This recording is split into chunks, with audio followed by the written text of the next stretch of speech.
मानस जी की कथा देखिए, मैं नित्य प्रति कहती हूँ कि अगर सीखने वाला चाहे तो जीवन के हर एक प्रश्न का हल मानस जी में है, क्योंकि मानस जी हमारे आपके जीवन की व्यवहार शैली है। जो हम अपने जीवन में जैसे जीते हैं, जैसे रहते हैं, वही श्रृंखला मानस जी हमें उसी का पथ प्रदर्शन करती है। अभी पूर्व में मैंने जो अभी एक निवेदन किया, गोस्वामी जी ने जो एक बात कही ना, आप दर्शन करिए। गोस्वामी जी ने कहा सुनिए, वक्ता को उतना फल की बात क्या मिलेगा, कितना मिलेगा, ये बात अलग है। शायद इसलिए भी नहीं लिखा एक वक्ता के लिए, क्योंकि भरत भैया का चरित्र इतना अगाध और विशाल है जिसे कह पाना किसी वक्ता के वाणी की सामर्थ्य नहीं है। इसीलिए सुनने के विषय में लिखा कि जो सुन लेगा उसे फल मिलेगा। समस्या आज के समय पर क्या है, सुनना कोई नहीं चाहता है। बोलने वालों की कमी नहीं है और सुनने वाले मिलते नहीं हैं। आप देखो, अच्छा आप बताओ ईमानदारी से, सुनने वाले मिलते तो इतने बड़े बड़े पोस्टर कब से लगे थे कि भैया कथा शुरू हो रही है, आ जाना। कितने जन आए, कब आए? जब पूरा निकल गया तो 5 दिन के बाद अब इनको होश आया, अरे हो रहा है, चलो चलते हैं। तो अब क्या पाओगे, जो मिला है बचा कुछ ऐसा समेटिए। अच्छा, कान कितने हैं? अब ये सोच के जवाब मत ही दीजिए। कितने कान हैं? अपने ही बताने हैं, सबके नहीं बताने। कितने हैं? मुंह कितने हैं? यानी कि सुनिए 2 गुना पर बोलिए। होता क्या है, होता क्या है, सुनते बेरा में तो कान में उंगली डाल लेते हैं ना ना ना ना। और बोलने के समय एक आदमी 50 की बराबरी कर सकता है जब बोलने की बात है। मैंने आपसे द्वितीय दिवस के सत्र में एक निवेदन किया कि कम से कम बोला जाए। बोलने वाले की भी वाणी का महत्व तब होता है जब वह सही बात उस वाणी से बोले। इस वाणी से जब अच्छी चीज निकलती रहेगी तो ही इस वाणी के द्वारा कहे गए शब्द का महत्व है। जो राम राम इस वाणी से जपेगा ना, उसी की वाणी का महत्व संसार में है। वरना बोलने में तो सबसे तेज मेंढक होता है, उससे ज्यादा कोई नहीं बोल सकता। कोई बोल सकता है क्या? बरसात आएगी ना, तो बरसात में रात भर मेंढक क्या करेंगे? टर्राएंगे ना। अरे बोलिए, टर्राएंगे ना। अच्छा, रात में कोई आदमी गला फाड़ के चिल्ला रहा है तो इंसानियत क्या कहती है? जाके पूछना चाहिए, भैया तुमको क्या हुआ है, तुम क्यों परेशान हो, रात में क्यों चिल्ला रहे हो? आप में से कोई भी किसी मेंढक के पास जाकर हालचाल पूछा, क्यों तुम चिल्ला रहे हो बेवा? कोई कष्ट, कोई समस्या, कोई तकलीफ, कोई गया? क्यों? क्योंकि उसकी वाणी का कोई भी महत्व हमारे आपके लिए नहीं है। गोस्वामी जी ने भी जब बाबा महिमा बता रहे थे मैया को, कथा की, प्रभु के नाम की, प्रभु के स्वरूप की, उसी समय बाबा ने यह बात भी उल्लेख किया, जी हसो दादुर जी ह समाना। जो प्रभु के नाम का गुणगान इस वाणी से नहीं करता, उसकी जिह्वा भी मेढक की जिह्वा के बराबर है। यानी जैसे उसके वाक्यों का कोई अर्थ नहीं है, वैसे ही इस बात का भी मूल्य, इस वाणी का भी कोई मूल्य संसार में नहीं हो सकता। जो अभी राम राम नहीं करेगा ना, वो भी बुढ़ापा में खटिया में पड़े पड़े पानी लाओ रे, चाय लाओ रे, दवा लाओ रे, वो टर्रात रहेगा। पर घरवा वाले उसकी भी एक भी सुनने वाले। जो राम का रहता है वही काम का रहता है, जो राम का नहीं रहता वो किसी काम का भी नहीं रहता। अच्छा, गरियाबंद से यहाँ पर आए हैं भैया जी लोग। ओ स्वागत है भैया, अभिनंदन। दशरथ लाल सिन्हा जी, ज्ञानलाल सिन्हा जी, भोला राम भैया, सुनो राम जी, नंद कुमार साहू, कुबेश्वर सिन्हा जी, स्वागत है भैया, अभिनंदन। जय श्री राम, जय श्री राम। मैंने ध्यान नहीं दिया, क्षमा चाहूंगी। जय श्री राम, स्वागत है भैया, बड़े दूर से आप सभी पधारे हैं, बहुत बहुत स्वागत। श्री राम जय राम, जय जय राम, श्री राम जय राम, जय जय राम।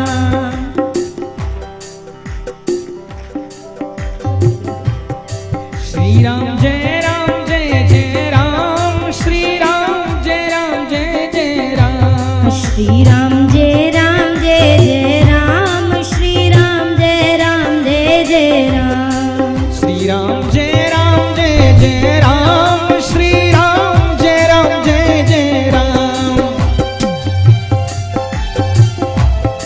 श्री राम जय राम जय जय राम, श्री राम जय राम जय जय राम, श्री राम जय राम जय जय राम,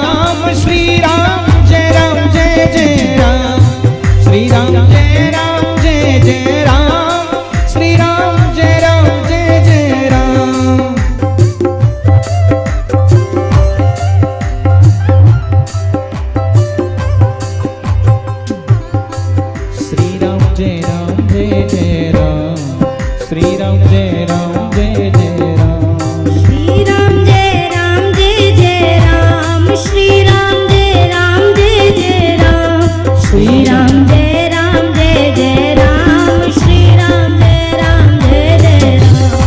श्री राम जय राम जय जय राम, श्री राम जय राम जय जय राम, श्री राम जय राम जय जय राम, ओ श्री राम जय राम जय जय राम।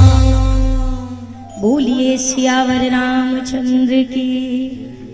जोर से बोलो भैया, आप लोग तो इतने, वैसे देखिए हमने आपसे कभी कहा ताली बजाओ, बोला नहीं, क्योंकि आप खुद करते हैं, तो जय काहे नहीं बोलते हैं। जय घोष की एक बड़ी सुंदर विधि है। जब भी आप जय घोष करिए तो आपके दोनों हाथ ऊपर होने चाहिए सदैव। क्यों होने चाहिए? क्योंकि जिस प्रकार नदी में डूबता हुआ व्यक्ति अपने हाथों को ऊपर रखता है, कोई इस हाथ को पकड़कर मुझे बचा ले, हम भव सागर में डूब रहे हैं। नदी से बचाने वाले 1000 केवट मिल जाएंगे, भव सागर से बचाने वाला इस केवट के सिवा दूसरा कोई मिलने वाला। इसीलिए बोलिए सियावर रामचंद्र की, पवन सुत हनुमान की। तो मैं यही आपसे प्रार्थना कर रही थी भैया, जो राम के नाम को अपनी वाणी से जपे, राम नाम मनि दीप धरु, जीह देह रे द्वार, तुलसी भीतर बाहर हूँ, जो चाहसी उजियार। बुद्धि बड़ी चतुराई बड़ी सुख सुंदरता तन में लिपटी है, राम नाम बड़ो धन धाम बड़ो, करतूति बड़ी जग में प्रगटी है। राजसभा सन्मान बड़ो, पुनि इंद्र हुते कछु नाही घटी है। तुलसी एक राम स्नेह बिना, मनु सुंदर नारी की नाक कटी है। आप बताओ, 16 श्रृंगार से कोई सुशोभित हो, ये लंबे लंबे केश हो, रेशमी 50,000 की साड़ी पहने हो, ऐसे ऐसे आभूषण धारण किए हो, जैसे वो देवी जी पलटे। आप देखो नाक नहीं है, सूपनखा। अब आप क्या कहेंगे?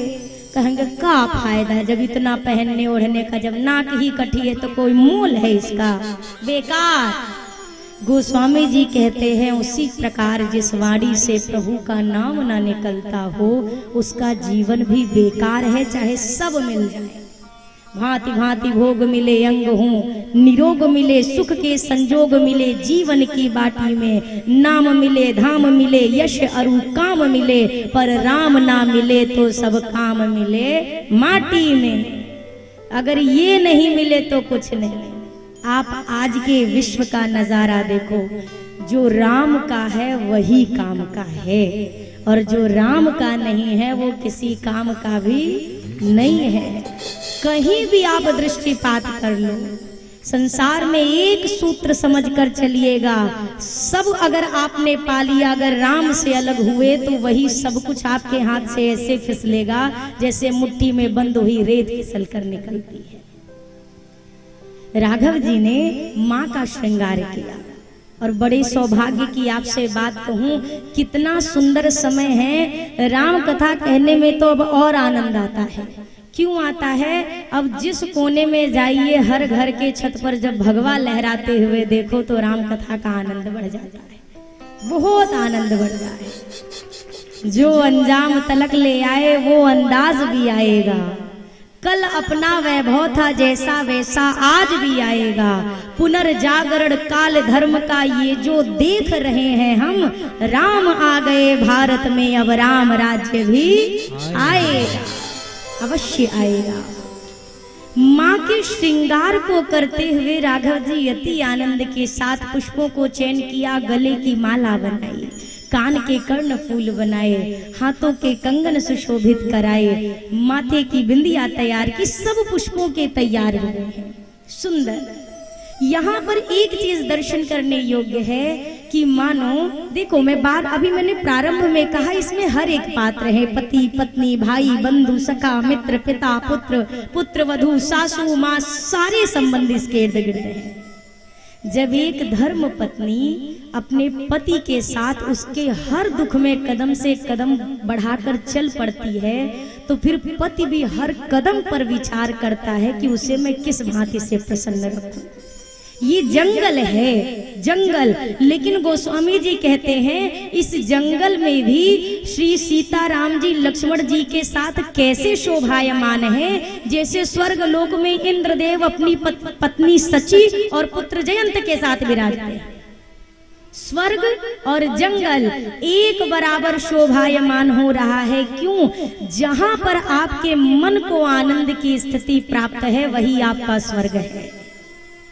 रहने वाला महल में भी दुखी रह जाता है और खुश रहने वाला झोपड़ी में भी खुश नजर आता है। मन की परिस्थिति का सबसे महत्व मेरे राघव जी विचार करते हैं, मैं वैदेही को किस प्रकार से सुख प्रदान करूं। इसीलिए हमारे शास्त्रों में पति और पत्नी का जो संबंध है, पत्नी को अर्धांगिनी कहा गया। ये प्रसंग संकेत करता है सुख में तो साथ हर कोई देता है, धीरज धर्म मित्र अरु नारी, आपत काल परखिए चारी।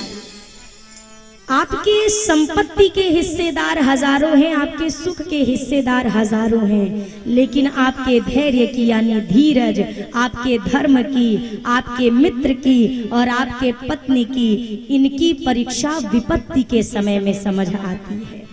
विपत्ति में जो आपके साथ खड़ा है वही आपका सच्चा संबंधी कहा जा सकता है, अन्यथा कोई नहीं। विपत्ति काल में धैर्य का परीक्षण होता है। आपका धर्म भी कब देखा जाता है? जब आप सुख में हैं तो आप बड़े धर्मात्मा बने हैं, ये बड़ी बात नहीं है। आप दुख की परिस्थिति में अपने धर्म का पालन किस प्रकार से कर रहे हैं, ये बड़ी बात है। परिस्थितियां अनुकूल हो तो हर कोई भजन कर सकता है, पर अगर प्रहलाद और मीरा जी की तरह परिस्थितियां प्रतिकूल मिले तब अगर आप भजन से जुड़े हैं तो आप वास्तव में भगवान के प्रेमी कहे जाएंगे। मित्र की परीक्षा, नारी की परीक्षा। संबंधों में आज के समय पर दरार किस लिए है? शायद इसलिए भी है हर कोई ये देखता है कि सामने वाला मेरे लिए क्या कर रहा है, क्या कर रहा है। मैं एक बहुत व्यवहारिक सी बात बताऊं, कभी कभी माताएं बड़ा चिढ़ के और गुस्से में कहती है फरिया तक तो नहीं लाए आज तक हमरे लिए, फरिया वो नहीं लाए तो तुम पहन कहां से रही हो मातारी, पहले ही बताओ। दुकान से तो नहीं लाए पर कैशवा कहां से गया? हम आपके पक्ष की बात कर रहे हैं, आप बताइए। संबंधों का, और अब आपके भी पक्ष की बात करेंगे। आप लोग भी कभी कभी गुस्से में घर में बैठे बैठे करती क्या हो? एक दिन ना आप घर में बैठ के देखिए, जो बच्चों को पाल देती है ना वो सब काम करके जब आपको वही बच्चा पालना पड़ेगा, मन करेगा छतवा से फेंक दे, ऐसी खोपड़ी आपकी पिटेगी 2 मिनट के अंदर। जहां पर आप ये देखोगे कि अगला मेरे लिए क्या कर रहा है, आपका संबंध मजबूत नहीं हो सकता। आप ये विचार करो मैं अगले के लिए क्या कर रहा हूं या क्या कर रही हूं। जब व्यक्ति अपने दायित्व की ओर निगाह डालता है तो वो सदैव फिर सामने वाले के लिए हर वो प्रयास करेगा अगला आनंद में रहे। लेकिन जब आप ये विचार में रहोगे वो हमारे लिए क्या कर रहा है, तो क्या पता सामने वाला भी यही सोच रहा हो कि वो मेरे लिए क्या कर रहा है। इस तरह से ना तो जीवन का रस मिलने वाला है, ना तो किसी संबंध का रस मिलने वाला है।